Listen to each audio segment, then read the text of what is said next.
7 years into our marriage, I went to the hospital as usual to bring Jason gun lunch, but as I stood outside his office, I overheard his colleagues teasing him about a patient, calling her his girlfriend. To my shock, Jason didn't deny it. He simply smiled and allowed it. I placed the lunchbox down and turned to leave. He rushed after me, angrily accusing me of being unreasonable. Zara is just a patient. Someone who had surgery. She can't be stressed out. I'm a doctor, can't you, as my wife? Understand that, in the past, I would have exploded, causing a scene and making the entire hospital chaotic, but now, I didn't care anymore. Chapter When Jason Gunn got home, I was already lying in bed. He had messaged me last night, saying he was at the hospital because of stomach pain, so I called him, but his phone was off. I woke up early today to make him some soup and bring it to the hospital. If I hadn't seen him laughing and flirting with Sarah Ferguson, I would have genuinely been concerned. For him, as he climbed into bed, the mattress dipped slightly under his weight. He wrapped his arms around my waist and whispered, "Honey, why didn't you wait for me to come to bed?" If it were the old me, I would have wrapped my arms around his neck, eagerly responding to his subtle invitation, but now, I just wanted to get some sleep. Seeing me stay silent, he took my left hand, gently stroking it. The soup was delicious. I drank it all, but be careful next time. I saw you burned your hands. Let me put some medicine on it. He spoke. The cool ointment quickly spread through my palm. He kissed my left hand lightly and went to take a shower. The sound of water started in the bathroom, and his phone, which had been lying on the coffee table, began to ring nonstop. As a heart surgeon, Jason often got late-night calls from the hospital. Afraid of missing an urgent call, I picked up the phone before I could speak. A soft voice came from the other end. "Dr. Gunn, was dinner good?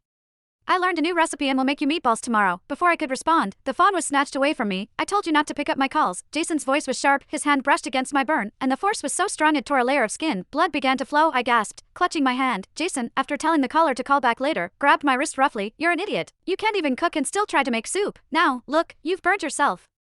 "Serves you right. Sit down, I'll treat the wound." It was summer, and if the wound wasn't treated quickly, it could easily get infected. I sat on the couch while Jason retrieved the first aid kit from his study. He kneeled in front of me to clean the burn, sighing. His tone softened. "Does it hurt, honey?" I didn't respond. His touch became gentler, and I could feel him blowing on my wound softly, trying to soothe my pain. When he stood up, a keychain fell from his bag. I picked it up and examined it closely. There was a dog and a cat on it, with the words, "Jason, I hope you'll be happy every day, from Zara." Jason frowned slightly. This was a gift from her when she was discharged. I just kept it. I placed the keychain on the coffee table, keeping my voice calm. "That's thoughtful." For a moment, the atmosphere in the room felt thick, almost frozen. Jason stared at me, bewildered. "Do you want me to keep it? Aren't you going to throw it away?" I looked up, confused. Why would I throw it away?